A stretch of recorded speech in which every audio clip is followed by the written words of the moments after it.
listening to the Ice Prep Podcast. Here's your hosts, Bryan and Pat. And welcome everyone to the show. Oh, there's one thing I'll have to fix. For those who are listening, the audio just cut off. I have to get that part figured out. We are on video for the first time. Hi, Pat. How's it going? Woo! Good. Well, you say we're on video for the first time. Yes. We've been on video the whole time, but you've just not been able to see it. Now you get to see our faces. Whether that's good or bad, I'm unsure, but here we are. We are real people. Yeah, we are recording, and Pat can't see it, but our names are, mine's right here. Yours is pretty much at your logo there, your crest, so you'll see those pop up throughout. So a few little kinks. Apologize if anybody, for those who are watching, we're getting things figured out. This may be the only time you see my living room as the background. Most likely this time next week, I will be down in the basement, which will be so much more fun. He says not very enthusiastically. Some work has to be done down there, but plan is to move it down there, so you might hear some noise in the background for this one. I apologize for those who are just audio only. Same old, but now if you want to, you can see what we look like. I've got the Hockey Canada on this time. Pat, of course, repping his Avs. They puck drop here shortly, so if he starts to get distracted, we know why. That's okay. I don't have it on a second screen. I did that on purpose because I want to make sure that I am at least like 80% present for this. So, and I have to say, so we're technically right now we've got Tampa and Florida going on. I can't even see the score, so Pat will have to, if he decides to do updates, he can do that. What a crazy first four games. Have to start out of nowhere defensemen getting game-winning goals or getting goals in general that just haven't scored ever. Josh Manson, the pickup for the Avs at the trade deadline, wins game one in overtime. What a beauty goal. It was, and when you sent me that, it was because they had Manson was mic'd up. Yeah, which is the best part. And the only thing I could think of was I want to see the captions because it's literally just like, yeah, blah, blah. You can tell there's a shouting conversation of some sort, but it's just like and it's just muffled. It's just like, imagine you're like, you had your microphone, like this happy little character I'm pointing to a microphone, and it's like hidden under a pillow. That's what it sounded like, because they were just mauling him because they were so excited about the goal. And it was such a good goal. He took his time with it, which that little fake. Kind of, yeah, it was a little out of character for him, because he has shades of Tyson Barrie of I get the puck, I shoot the puck. Whereas this time he said, no, I'm going to wait. He did that fake and then like a fake slapper, but then he also took his time after that too. He waited for the lane to open just enough that Binting couldn't see, but then he could. So it was a great goal, like unexpected hero of the game, but I don't care. It was a hero of the game, and that's all that matters. So technically we're just before puck drop right now. So I want your bet on the score tonight. Okay. Or sorry, on the winner tonight. I'll give you the choice on if the Blues win, game-winning goal, or if the Avs win, game-winning goal. Who gets it? So I think Blues are going to win this one. I don't think it's going to be a blowout. But I can't see them getting any worse than they played. I don't know. It felt a little sloppy on their side. So I think they're really going to tighten up this time and really exploit size. That's sort of their goal. They want to exploit the size of the defenseman. Specifically, you look at like Byram. He's not as big as he's going to be. Like if NHL 22 says anything, he's going to demolish people. But you got like Sammy Girard too, and Girard's not that big. He's a tiny defenseman, and I feel like they are going to work to exploit that. So tonight, I think St. Louis is going to win. I think it's going to end up being 4-2, and I think the game-winning goal is going to be Kyrou because he's just been on a tear. He's such a good player. But if the Avs do get the win, who do you think gets that game-winning goal? Cale Makar, That's a pretty good bet. As Gerard likes to say it in the locker room. Cale Makar. He sounds like a weird pirate.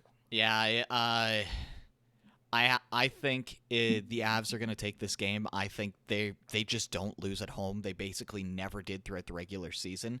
That crowd gets behind them. McKinnon is going to hit that playoff gear tonight. Obviously, Makar is going to be a factor. If the Blues somehow get a win, which I really don't think they will, Robert Thomas, to me, he has been so good. Yeah. And I mean, he's shown in the past that he has that kind of playoff craziness to him. Like, what was it, the double or triple overtime, the set play off the face-off? Was that last year, 2 years ago? No, that was the Stanley Cup run against Dallas, if I remember correctly. Like, he is absolutely crazy. He's a very talented player, yeah. So, no, he's one of those players that you just kind of forget about. It's bizarre. But no, he's a really talented player. I am currently looking down at my phone. Looks like Tampa is gonna win this one. Yeah, it was getting down to the wire. It was 1-1. Okay, when I came inside because we were working on stuff outside, it was still 1-0 for Tampa. So they did get Florida did tie it up. No, yeah. So sorry, Florida tied it up, and it's saying that Ross Colton scored a goal at 19:59 in the third. Oh, if that's true, that is, talk about heartbreak driving back to wherever the Panthers players live. Like that, if that's the case, I mean, it's not even that. That's a slap in the face. If the Panthers, who had second best home record after the Avs, lost back-to-back in their own barn, that to me could smell a sweep right away.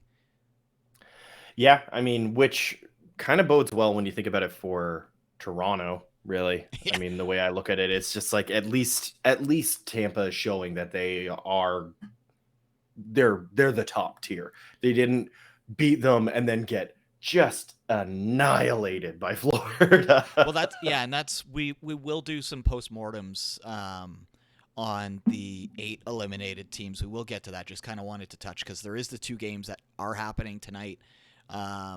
Obviously the Battle of Florida and then the battle of, we swept you last year in the first round. We're going to try and do it again, which is getting started here shortly. So if that is the case, Tampa getting that goal at 19:59, I put a stake in Florida. They're done. Or put a fork in Florida. They're done.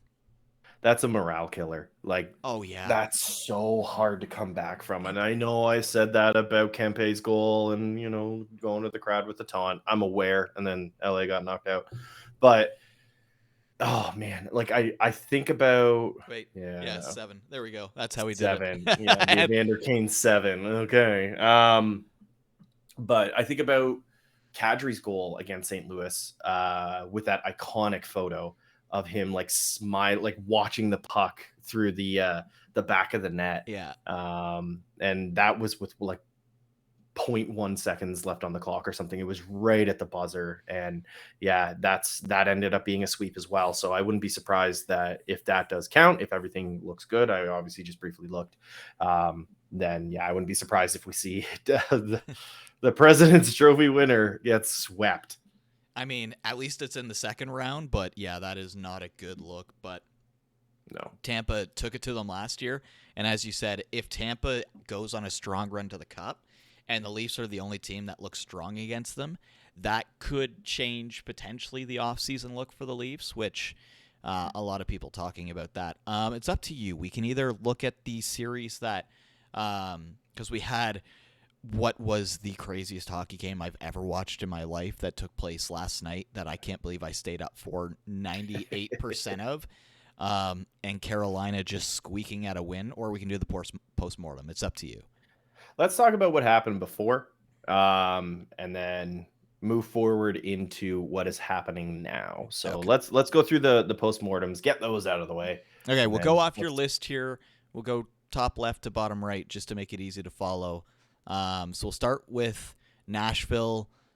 David Poyle talking earlier today seems like if he wants to stay, he'll stay. That is a team that they really, to me, they don't need to tinker. They just unfortunately gave up a big lead to Arizona in the final game of the season. Had they played Calgary, they may have beat Calgary. Running into Colorado just wasn't going to do them any favors. Like, they can do little things here and there, but it's the best offensive season that team's really had. Their defense looks solid, and they've got a good goaltender. Like, what else do they need minus just, like, maybe trying to add a few goals here or there and re-signing stars that are they're probably going to lose one of their best players in the offseason? Yeah, so I think that is going to be the biggest question mark. So I think Nashville is actually going to be one of the most interesting teams this offseason, strictly because Forsberg kind of seems like he might be done there. He hung around afterwards after they were eliminated. He waved to the fans. He was one of the last people off the ice. He pretty much did his goodbye lap. We saw Patrice Bergeron do that as well, which obviously we'll get to Boston, but does it mean he's actually leaving? Who knows? But I think he's not sure, which is not a good sign. And he knows he's a high value target, which means he can get a good amount of money. He proved that he's worth that money this year. And is Nashville willing to fork it out? Like, I don't know if they are. I think that might be the concern that he's running into, is that they've had a couple talks and they're like, Garrett, no, like, we don't want to give you that many years or that much money. And yeah, I don't know. I that's why I think it's going to be so interesting, because if he does leave, they've got a hole they got to fill, and that's a big void. Yeah, and it's one thing that we actually talked about before. I had brought up that if he goes anywhere, I think LA is one of the top ones, because they traded away his best friend on the team in Victor Arvidsson. And we'll get to LA. LA is going to be back on Cup Run watch. ASAP Nashville, they unfortunately ran into the best team in the West. They didn't have their goaltender. Otherwise, it would have been 5 games instead of 4. But they're going to look a lot better than this next team next year. I can pretty much guarantee it. Yeah, and the one thing I do want to say, though, is they have a good tandem now. And it's not Saros and Big Save Dave. It is Ingram. So Ingram showed that he is good. He has that capability. He just went up against one of the best teams in the league he had a team that was good in front of him, but wasn't at the same tier. So it kind of happened. Like, you can't really, it's a mismatch. So I think that Saros and Ingram, that is a solid tandem. I think that's going to be something that they could ride for a couple years, and you're going to see some really good results for them. And I wouldn't be surprised if we saw them turn it into a 1A, 1B. And I am calling Big Save Dave is going to head to Edmonton, because it seems that Edmonton likes to pick up the scraps of goaltenders that Calgary doesn't want anymore. So Big Save Dave to Edmonton in the offseason to replace Koskinen. It is coming. So mentioned, so obviously Colorado gets a sweep. The next one, St. Louis, who is facing Colorado, got the 4-2 win on Minnesota. This was their one and only shot for the next few years to go for it. They are in cap hell because of buying out really Suter bad and Parise, and they're paying for mistakes before. At the only positive going for them is that it seems like they might have the money to bring back Flower. He said he wants to play again, and to bring back Talbot. And if they have those two, Fiala's not gonna stay. You and I talked about this. I'm really hoping that he goes to New Jersey and we just take on all the good Swiss players in the NHL. Give us Timo Meier from San Jose as well. If Minnesota makes it to the playoffs next year, I will be shocked, because there's too many teams that are coming up, and missing out on all of that cap when all the best teams are spending to it, that's going to hurt.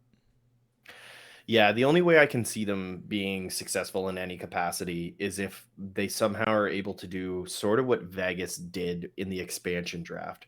They go for unsung hero picks, like say they target like Kyler Yamamoto. We talked about him a good amount on one of the previous episodes. Say they go after him. I know he's a bit of a pricier player, but someone of that caliber that should be doing better than where they are, Well, the but issue they're to me buried. for that is that you've also got Tampa, who's going after those players because of their cap issues. Yep. Toronto, who goes after those players. And if you're looking at Minnesota, it's like, you'd prefer Tampa. You'd take Toronto because everybody knows if you're on Toronto and you make a run to the second round or beyond, you can live off wearing that jersey for the rest of your life in Southern Ontario. But on the other side of it, though, the argument for Minnesota is if they're choosing correctly, they're going to be pulling people that are going to be going into pockets that they can move up to potentially even first line. Yep. Obviously, it won't be with Kaprizov. Like you're not going to replace Kaprizov. Like I read something saying that congratulations, Minnesota Wild, you have your first ever superstar, which kind of broke my heart a little bit. As much as I don't like Minnesota, boy, that sucks for them. But say you Bonafide find superstar and they can't, like, they had their shot and they just lost to the Blues. 100%. It's heartbreaking for the fan base and everything like that. But the one thing that I'm thinking is if they do it right, they can find people that have that ability to potentially move up. It's going to be an incredibly difficult challenge. And they're going to have to spend so much money in their back end, like in their actual like head office area, to try and find people that are good enough to find those diamonds in the rough. But that's, in my opinion, the only way we see them there, which shows you how little faith I have in them making it to the playoffs. We'll go from there to Dallas, who, oh my goodness, it really showed in the Battle of Edmonton last night that Jake Ottinger is just unreal. He almost went full on J.S. Shiger on the entire NHL playoffs this year, and Calgary was just able to squeak out the win. Dallas, they've got goaltending. They've got some forwards-ish. They're going to lose their second-best defenseman in the offseason. But Robertson and Ottinger, I wouldn't be surprised if combined that's like 14, 15 million. They're going to be in a little bit of cap trouble potentially unless they move something out. They've got a team. They have to get a new coach. They have to get somebody out of there who's he's just a black hole of people scoring. Mm-hmm. So Dallas is another one. Like it sucks for them that they're in the Central. The one nice thing is I think that they could still finish above Minnesota to make it in. I think Dallas next year is going to be much better than they were this year. They have a really solid defensive core, and it shows because how many goals were there? 4? Like, well, I mean, out of 7 games, 4 in total. Like, they are going to lose Klingberg. That's a guaranteed. So, but he's not their best. He is by far not their best defenseman. No, he was, but it's Miro now. It's Miro Heiskanen. He is absolutely their best defenseman without question.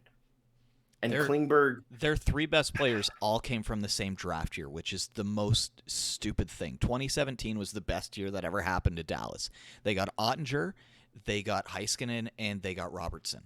Like, that is crazy. They literally rebuilt their entire future that quickly. Yeah, you don't see that often, but like, good for them. That's awesome drafting, and that's why I think that they're going to be a team that people once again will sleep on. I mean, I don't particularly like Dallas because they've taken us out so many times, Colorado that is. But at the same time, they're such a good team, and they're always supremely underrated every single year. I mean, yeah, I don't think that Bonus is going to be able to keep this going. He won't be back. No. There's no chance. We talked about this next team. They lost in Game 7. We almost didn't have the Battle of Alberta and would have had LA against Dallas, which would have been the most boring series on the planet. A tube of saltine crackers. LA look out for them next year as potentially like top 3 team in the West, and I might be understating that. They could be a top, like the top West team next year. They when you hear about for instance, like Ottawa, for instance, they brought up, or who was it? Dorian? I don't know. One of them said the rebuild is over. Now is the time. That was Dorian. And so clearly he was talking about LA and not his own team. LA without Drew Doughty. Yeah, so like you've got Drew Doughty who's going to come back and he should be healthy and good to go because obviously he was playing with a nagging injury that got reactivated with his wrist. So he had to have that surgery because if it was just a fluke surgery, I think people would have been like, oh, it was from this hit. There wasn't anything that really pinpointed it, so it was a nagging injury. It's a long time coming. Exactly. So Doughty's going to be coming back. They have so many prospects in their pool that they didn't even pull from this year. They have probably one of the best AHL teams that's out there, or at least like up and comers that are coming in. And even the ones that they did bring in just showed how talented they are. And there's going to be so many names that you've never heard of that are going to become common names. And the one name that does need to change, though, is whoever is in between the pipes. Jonathan Quick cannot be their starting goaltender anymore. I don't think he has it left in him. It'll be interesting to see if he sticks around because obviously Dustin Brown had his final game in Game 7. He retired. He said, no matter when this ends, I'm done. Quick could retire. It's tough to say. At least they've got a serviceable backup. There's a lot of team, like this is going to be one of those. Goalies got paid this last offseason. Goalies are really going to get paid this upcoming offseason. LA, though, is, even if they have a goalie that can give them 910, 905 save percentage, they're still going to be one of the best teams in the league. Kopitar, everybody slept on him for so long because he didn't have support. He has the support now, and it really showed. LA could have easily won that series, and look out for them to be, to me, a big cup contender. And they've re-signed Rob Blake, their GM, reported 3-year contract. So I think so, yeah. From there, we'll move to the East because we're going a little long on this. Florida takes down Washington 4-2. Bad news for Washington. Backstrom could be out forever. They just don't know. Yeah, Washington is going to be an interesting one, but not like Nashville, where it's just like, ooh, what are they going to do? It's, what are they going to do? I don't know what their next move is. They've got an aging core. That core is not the spring chickens they were anymore, even though TJ Oshie looks like a child still somehow. He's in his 30s. You've got Ovechkin, obviously, who's not young anymore. You've got Backstrom. You've got even Tom Wilson's getting up there. You've got these players that were fantastic, and they're still really good, but they're aging. So, and I don't know. I think we're going to see, if it's not this year, I think next year, or if it's not this coming year, or it will be the year after that we are going to see Washington scraping the bottom. I think they're going to be dropping fast because their prospects don't look good. Well, as long as Ovechkin is still playing and still scoring, they're going to go for it. That's basically the owner's MO, and by all means, it's the same thing as they're going to Pittsburgh, sell the house, who we will get to. As long as you have Crosby, which, and that's the only one we know, you still go for it. We'll go to Toronto. I know we could talk about them for a while, but they're still such a wild card in what they're going to do, because look at the other 7 teams that were eliminated. They're probably still better than a few teams that are remaining. They just happen to go up against a better team. Yep. Honestly, if I had to rank it, Colorado's the best team remaining. Tampa Bay's number 2, and the third best team is the Leafs. Yeah, I think you're about right. Although I think I would want probably to be like Vasilevsky is Vasilevsky, he going into the final game was like an 880 save percentage. The Leafs exposed him, and you think teams aren't going to look at that tape? As the Devils already have a handful of Leaf players, so it's like, I mean, if they want to give up William Nylander for spare parts, by all means, we'll gladly accept him here. Yep. And they're not going to have Campbell back. No way. There's no chance. Did you hear the difference in the offer from the Leafs to the agent? It's a $5 million gap. They offered him. I think it was just over $2.5 million. He's like, I want $7 million. Oh, come on. $7 million for a goaltender. There's a lot of choice words I would use for that right now. Holy, you're not Carey Price. Come on. He should come in. My bet would be just over 4, because you think Markstrom said it a few years ago, or 2 years ago with the 6x6. He's a tier below, so maybe 4.5. But if I'm Dubas, I don't know what to do. I honestly don't. Try and bring back as much as you can. If I'm Dubas, I would try and find some loopholes and bonuses in some kind that don't actually come out of the pool, or, hey, we'll sign you for 3 years. Year 1, we're going to give you $1 million. Year 2, we're going to jack up the price. Like, just all in, go for it sort of thing. Like, that's the only way I can picture it. Or they're going to have to move out talent. Like, they might have to move out William Nylander. As much as everyone's like, don't move him, they might have to move someone of that caliber, because he's the only contract you can, which sucks, because he right now is making probably under what he's worth, but the other players all make way too much, and you're not trading Morgan Rielly. You just signed him to 8 years, and he is worth a lot more than that contract as well. So that we differ on that opinion, but yeah. We'll go from there. You mentioned Bergeron, because obviously Carolina gets the Game 7 win against Boston. Carolina is the Game 7 team. They showed it. No team in that series could win on the road, which to me is crazy. I feel like it's been a while since we've seen like home series. Yeah. They're not the Boston of old. As long as Bergeron is still playing, though, if they have Bergeron, Marchand, and Pasternak, the rest of the team doesn't matter. It's like Washington and Pittsburgh. They'll go for it. Even though they had the worst 3 draft picks in a row a few years ago based on what came after, they're still strong. Never count out Boston, because we all thought they weren't going to make the playoffs, and they almost leapfrogged Tampa and Toronto at the end of the season. There's so many asterisks around this team right now. It's if. And yeah, this is another one that I'm going to be really interested to see. I don't know if it's going to be anything too spicy. It might just be stay the course, but I know you said that with Bergeron, Marchand, and Pasternak up front, it doesn't matter anybody else. They need defenders. Yeah. McAvoy can't do it all by himself. And McAvoy's good, but he's not the leader. He's not like the top defense. Like, he should not be the top defenseman on the team. There should be someone that's better than him.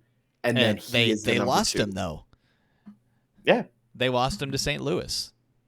Absolutely. So they need to figure out what that looks like before they can even be guaranteed to get to the second round, in my opinion. They are going to be first round exits for the foreseeable future until they do something about their blue line. That's tough to disagree with that. And then finally, the Pittsburgh Penguins, who, if Crosby doesn't get a concussion, they probably destroy the Rangers in either game 5, 6, or 7. Jacob Trouba is probably going to get a secret bonus for that hit, because it was the most worthwhile thing he has ever done for his own team. There's a lot of drama going on with Pittsburgh, because we know Crosby's coming back. Malkin and Letang are owed contracts, and Crosby is apparently pissed that they were offered less than what he thought they're worth. Rust is up, obviously. If you have I couldn't imagine seeing Pittsburgh without Crosby, Letang, and Malkin. But if Malkin is on the market, their teams will line up and offer him everything. And I would take the news about the contract negotiations and Crosby being really upset about it with a grain of salt, because I guess the person that reported it was kind of one of those clickbaity guys. Yeah. So And it's Crosby will never come out to deny it because he doesn't exist on social media. Good for him. yeah, he's done the right thing and just was like, nah, I don't need this in my life. I don't know. I don't think that they actually got lowballed like that. If they did, I don't think that it was just like, hey, just as a heads up, this is the baseline, and then we'll talk negotiations. This is what we'll offer you because we have to give you something, and then we'll talk about that afterwards. I think that's probably what the conversation was. I cannot see their GM being like, let's piss off the three people that are most important to this team. Yeah, Ron Hextall and the president, Brian Burke, are going to be like, let's get on Crosby's bad side. No, you're not going to do that. And I mean, it still went that far with Louis Domingue playing. Like, Shesterkin, I called it way back when. And I have the feeling that he is going to get even more exposed against Carolina. He had a good game in game 1, but he still got exposed when it mattered. Pittsburgh, I think they're still a top team in the Metro, which just hurts me to say so much.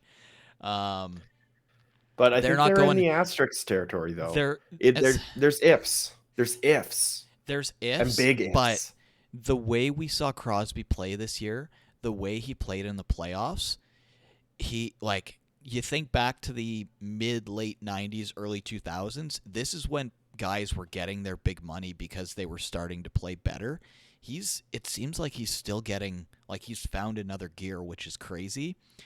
And I just hope that this concussion that just happened, I sincerely hope that it is minor and he just cuts himself off from the world for like a month and just closes his eyes, puts like a damp towel over his eyes or whatever he needs to do. Just focuses on the recovery of his brain, because my goodness, brain injuries. My wife got a concussion and she still suffers effects from it. So I can only imagine what he's going through. Like, you look at Matt Calvert on he retired from Colorado. He had to retire because of the concussions that he had. He had to wear a pink visor. That's because what the Bowen ice Byram wears.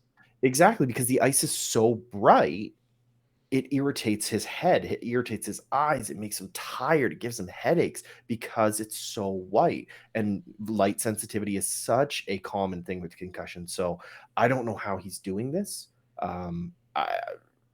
I don't know if it's healthy he's doing this. I really sincerely hope, though, that this is something that doesn't punish him down the road. This one here. If so, Jacob Trouba, it should never be allowed near Pittsburgh. They should run him out of town every single time they try and play him, if that's the case. I could see something. It's going to get nasty next year, just like the end of Washington, New York last year. Reeves comes in for New York, but that's a whole other beast and a half. So that's kind of the postmortem on those teams. Honestly, of the teams that are out, what do we have? 1, maybe 2 or 3 that won't make the playoffs. So the teams that aren't in, it's going to be a struggle to get into the playoffs. And there's some teams like the Islanders that we were like, they should be a shoo-in next year.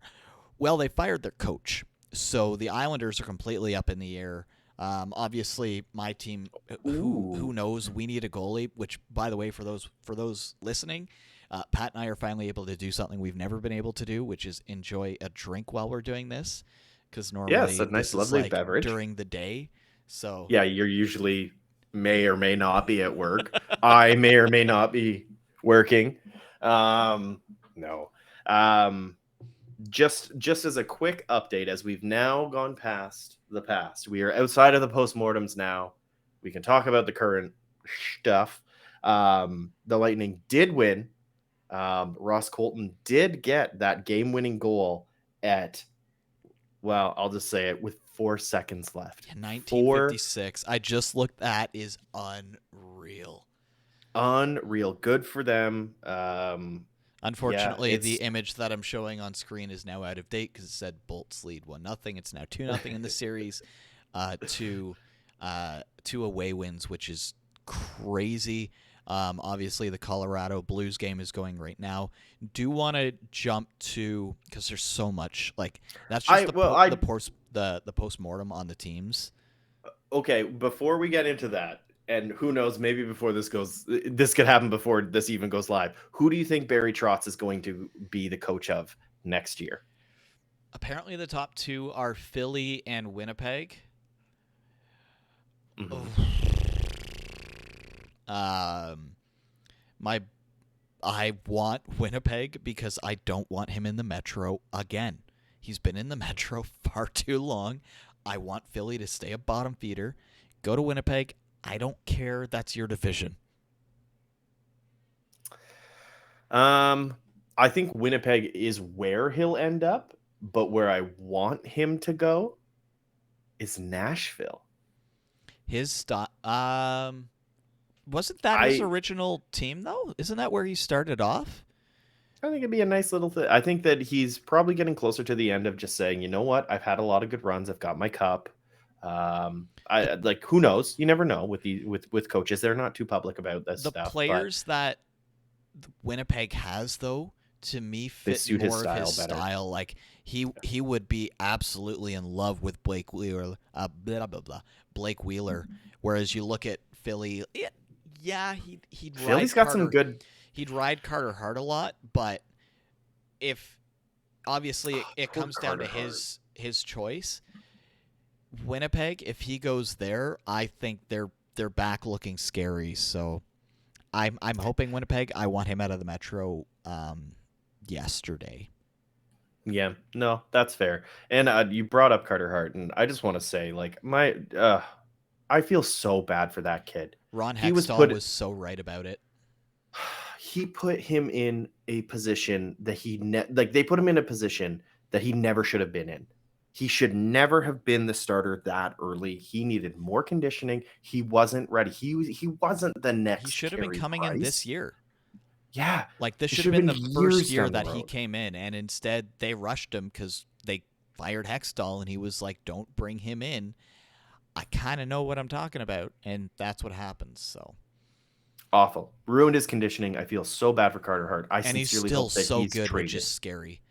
He needs to be traded to a team that can actually appreciate the work that he puts in.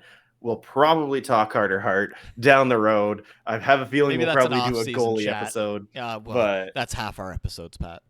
I know. You're not wrong. So let's jump to current what's happening. So obviously game 1 yesterday, game 2 tomorrow night. Carolina winning in overtime. Former Avalanche getting the game-winning goal. Ian Cole. The bingo card had 0 people expecting Ian Cole and Josh Manson to have overtime game-winning goals in the playoffs. But here we are. You have to feel so bad for Shesterkin. Did you see his face after, like, it's literally like an own goal on the Rangers?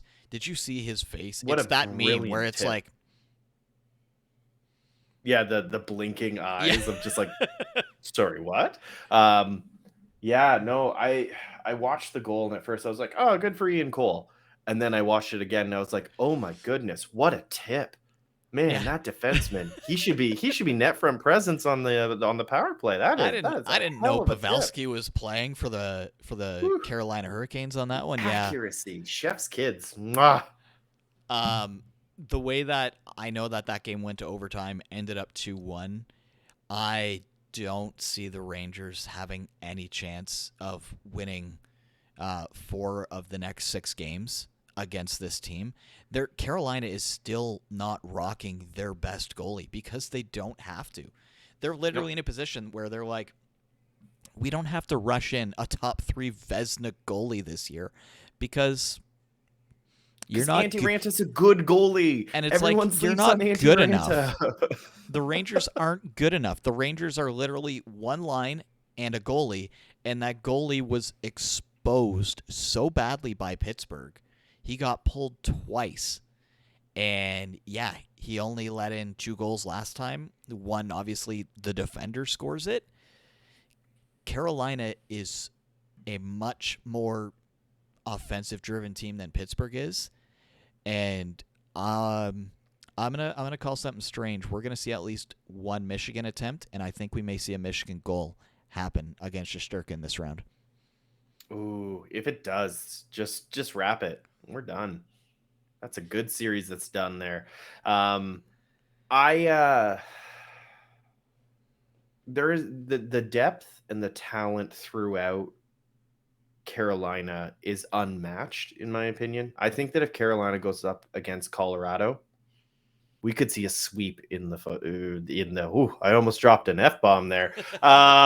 We could see a sweep in the cup. They're so talented from top to bottom, but like it's kind of like an elevated New York Islanders, like we talked about before, that they don't have a team of all-stars. They have a team of second and third liners.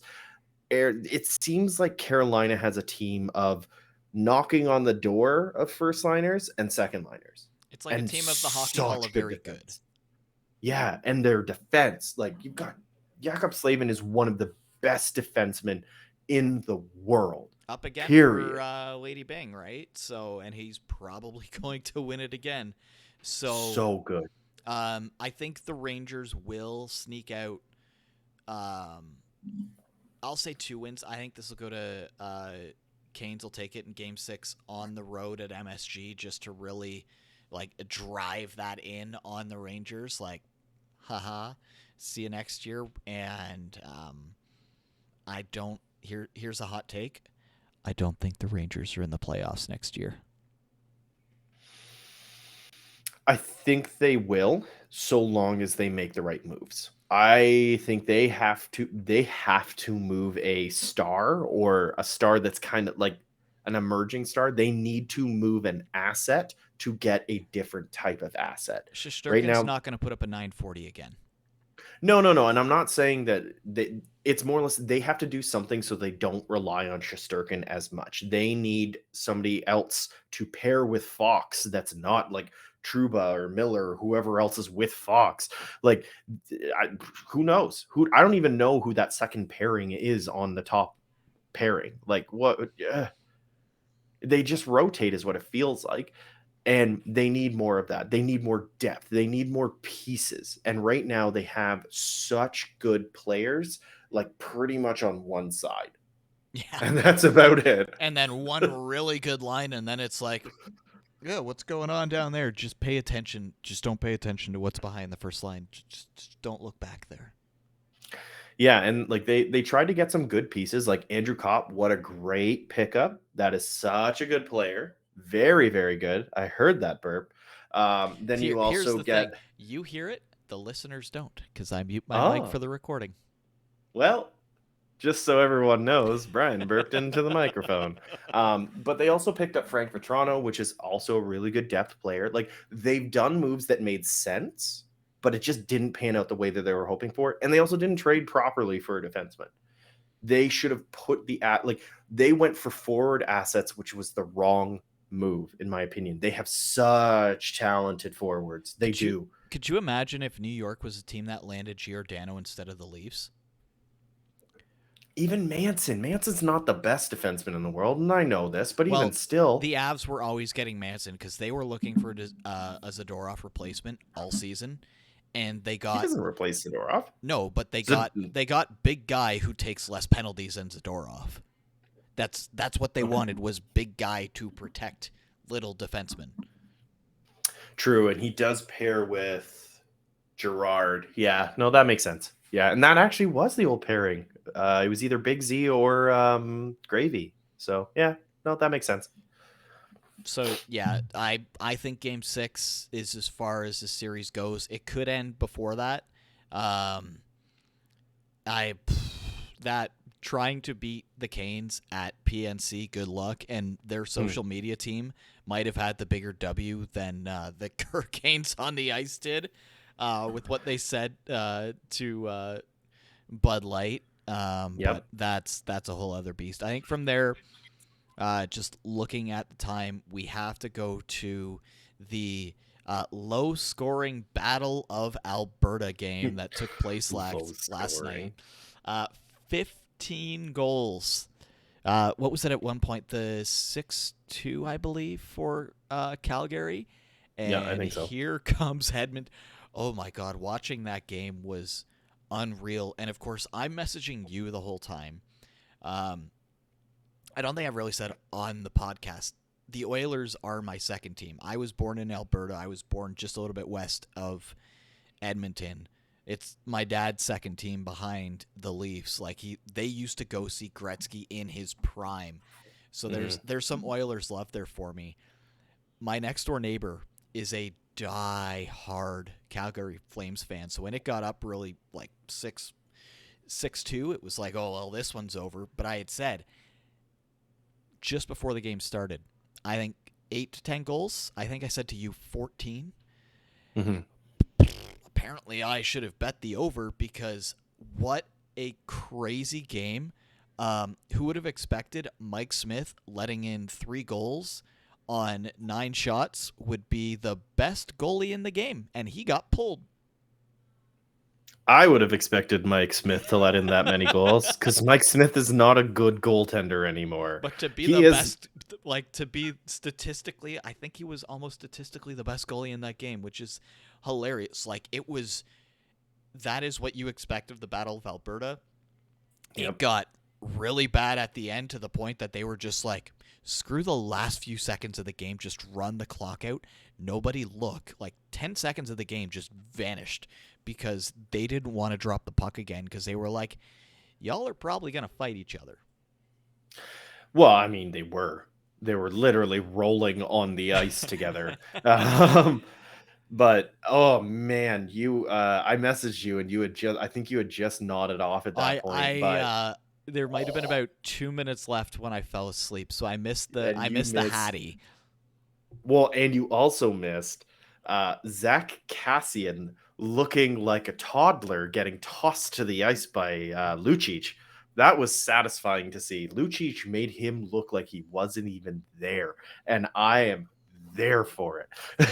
Every single day that Lucic plays a game, Calgary won that trade tenfold over. Is James Neal even in the NHL anymore? No, I don't think he is he? What team does he even play for anymore? I think he's not in the NHL. I think he might have gone over to Europe. I don't know. I can't look it up right now. My computer might explode if I do that. So yeah, true.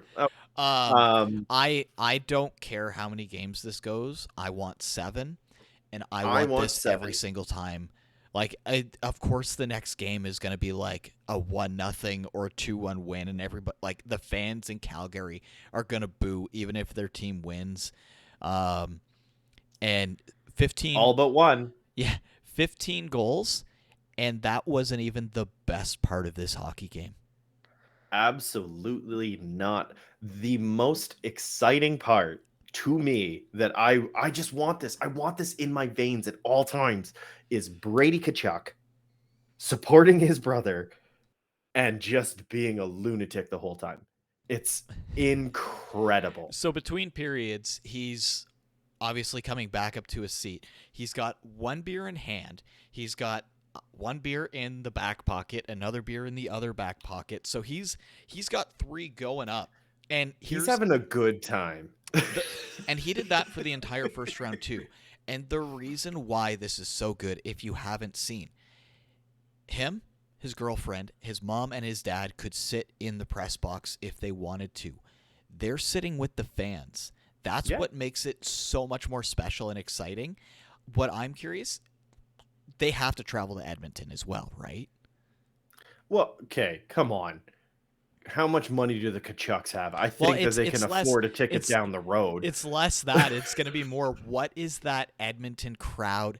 They may go more after Brady in the stands than they do after Matthew on the ice, depending what happens, just in chirping him. And what I think there has to be a little bit of, for Senators fans, being like, Brady's not going anywhere. Tkachuk has a new contract. Matthew Tkachuk has a new contract. You think that Brady isn't like in his brother's ear being like, come here, come to Ottawa, we can have some fun here? I don't know if Matt is that kind of guy though. Like The when Flames they can't bring afford everybody back, though. That's the thing. no, and I'm not saying that they're going to keep him, but what I'm thinking is like you listen to the interviews that he does after the games, and then people bring up Brady. He seems almost annoyed by it. It kind of feels like he's like, "Why are you guys talking about my brother? I just got a hat trick, guys. I scored 3 goals in this game with 15 goals, and you're talking about my brother in the stands. He was eliminated before like any other team, pretty much. Like, what is going on? That's amazing Um, what being the social media darling does in a series. Like, yeah, it 15 is goals in the game, so and the good. most, like, all anybody could talk about was Brady Kachuk in the audience, which to me is hilarious, and It's it's the fantastic for the best. game. It It is is. absolutely fantastic for the game because it shows that you can have friggin' personality. Okay, And this is a random aside. I can't remember the name of the Scott Moyer, right? Yeah, the figure skater. Just mhm. think of the reaction that everybody had during the was it the Sochi Olympics Yeah, when he is pissed drunk and that gif still goes around everywhere of him. We're gonna get one of those of Brady, and it's gonna become the like Bruce Boudreau darn gif. which is the best gift on the internet, everyone. But no, I think it's so good for the sport. It's so good for Ottawa too. Like they've had nothing but L's over and over and over. And who are we still talking about, even though they have been out of playoff contention for like well over a month before the playoffs began? We're still talking about Ottawa because of the captain. So anybody, because there are people online and they're generally former hockey players. Anybody that's complaining about the captain of another team cheering for a different team, go to hell. Like, just come on. And here's the thing: if you look, he never wears anything that has flames on it. It's always No. the Matthew World Tour, the Kachuk World Tour. Even when he Uh, was cheering for Robert Thomas, the last few years with St. Louis, there yeah. was never anything St. Louis on it. His dad obviously was because, well, yeah, that makes sense. My favorite thing. So, did you see the video of his wife just giving it to him? Be like, throw For the your hat. effing hat. And Yeah. he got asked about that, and he was like, "The team is 3-0 when I wear this hat. I'm not throwing the hat. Plus the net's there, so it wouldn't have made it anyway." And like you can kind of see when you watch the video, it's your you can see kid's him saying hat it. trick in the playoffs, and he's just like, "No." Hockey players, including former ones, are superstitious. Very, very superstitious. So of course he's going to keep his hat on. If he's worn it 3 times and they win, then yeah, like literally I drink out of this coffee mug for those that are watching. I drink out of this coffee mug when it is a home game.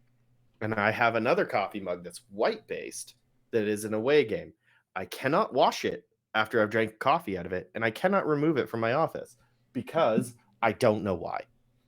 It's But just it's the just a way that thing. it works. So that's talking about the four series. One thing, um, we haven't really. Well, we kind of both think that. Well, you don't want to admit Colorado's going to win their series, but they're going to win their series. We've got 4 series happening. Rapid fire, top of the head, no thought. Colorado, St. Louis. How many games? Who wins it? I'm going to say 5 games Colorado, even though I don't want them. Or, sorry, I do want them to win. I don't think that'll happen, but that's what my gut's saying. We're in agreement. Battle of Alberta. Which team? How many games? I'm going to say 5 games, and it's going to be Calgary. Ooh. They're way better. They're way Uh, better. they are way better. 7, Edmonton. I just Mm. think that Hyman and McDavid going right now. Draisaitl, even though he's injured, was still like the second best player on the ice, which is stupid. Florida, Tampa. Oh, absolutely Tampa. Yeah, I don't know. If it can't go higher than 5. Yeah, it's It's a sweep to me. It's I that series is over, and then um, Carolina Rangers. I think that's going to go to 6 games, and I'm putting my money on Carolina. Yeah, and that's what we had said during it. So It'll be interesting to see because I think we did half decent on betting. Looking back overall, but our last one that we did, just like who's going to win Game 6 and Game 7, we did not do too well on that one. We both had LA moving on, which, well, obviously didn't happen. So, Yeah. I am going to ask one random question because I think it's kind of fun. Who do you think will be the MVP of this round? Because I think that we would probably both be in agreement that Jake Ottinger absolutely was the MVP. As much as McDavid it's did not a even fantastic close. job, Ottinger pretty much almost stole a series that he had no right doing. So who do you think will be the Jake Ottinger, I suppose, of this round? Sebastian Aho scored the game-tying goal for Carolina. He's got that factor. If he gets going, good luck. And obviously, a goalie can easily steal and win a series or lose it, but still let in like the least amount of goals. Something to me says Aho is going to dominate. Okay. I think that we are going to see some weird stuff out of the Florida Tampa series, and my gut says Ross Colton. He's I've had heard 5 his goals. I've heard his name far too much for a player that I forgot existed. One thing So we haven't mentioned, sorry, not to just to cut you off a little bit. yeah, Tampa's playing without Braden Point. yep, Like they haven't had him since what, like Game 5 or Game 6 against the Leafs. That is how scary this team is. But yeah, Ross Colton, that is a depth piece that every other team is looking at, and Tampa will trade him in the offseason and be like, thanks for all the assets, folks, because we can't afford him anymore. No, totally. I think that he is going to somehow be the standout. Another thing to remember, I don't know if he played tonight or not, but on Florida, Carter Verhaeghe, unfortunately, he was up for it. He did, okay. But he was a game time decision, which also means that he is currently playing injured, which is unfortunate because my goodness, did he put on a clinic in the first round. And then also, Corey Perry took a puck to the face. You know, much like your favorite New Jersey players who took 11,000 pucks to the face this year.